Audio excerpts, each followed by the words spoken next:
wanted to come on quickly and explain a little bit about the different types of masonry paint products I use as a decorator sort of day to day.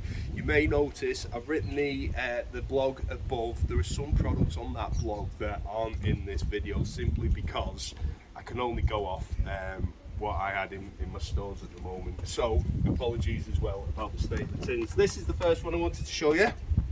This is Santex Trade Smooth Masonry Paint. Nice and easy to use. The opacity is absolutely bang on. It gives a lovely finish. One thing I will say though, it does tend to mark easily. So if you paint a wall with it and then say a football brushes against the wall, it does tend to scuff a little bit, but still a good product and one I use quite often. This Thin Card Silicone Protect from Ticorilla. This is slightly more expensive and slightly thinner. It's still easy to use.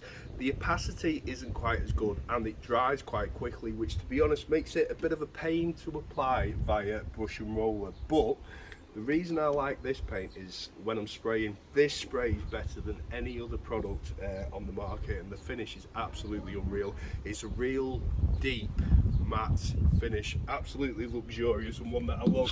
Then we've got the Pliolite based products. Now Pliolite is a synthetic oil used specifically in paint production. This is Johnstons, which is one of the better Pliolite based masonry paints on the market. I like this simply because it sprays nice and it goes on nice via brush and roller. It's very, very waterproof, seems to last for years. Next we have Leyland. Now Leyland and Johnstons are both manufactured in the same factory by PPG. Leyland is a slightly cheaper version. The opacity isn't quite as good and it doesn't seem to go as far. Doesn't go on as quick either, but the finish is bang on and it seems to last just as long. This here, the Weathertech PP77. This is probably the best Pliolite based masonry paint on the market. Does everything that these do, but it remains breathable. So if you are, for instance, painting a garden wall, whereby the garden wall is always going to contain some moisture, this allows the stonework underneath to breathe. So by using this, your paintwork's just going to last a little bit longer. One thing I will say, this doesn't seem to spray very well. Via brush and roller it's fine. Weathertech also do a standard water-based masonry paint called AP77. That is probably my favourite standard trade masonry paint, simply because it's so breathable that you can use it on things like concrete render and you know it's going to last. It's cheap as well, it's not too bad.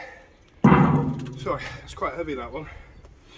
And this is the Daddy. This is by far the most expensive masonry paint on the list, but it's probably easily the best masonry paint on the market.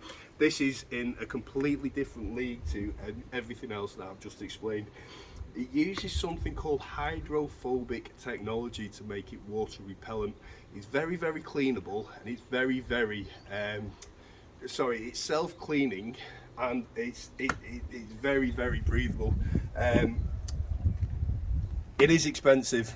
That tin there is over 100 quid, but because of the technology involved, painting with this, your paintwork's likely to last around about 25 years. So you're only going to repaint probably 2 or 3 times in your lifetime. The other thing is, it's actually heat retaining as well. So if you've got rendered walls up the side of your house and you use this masonry paint, your walls are likely to be 6 degrees warmer than if you'd use a standard masonry paint. So you're actually going to save money on your heating bills. This is the one I use on my own house. Would highly recommend it.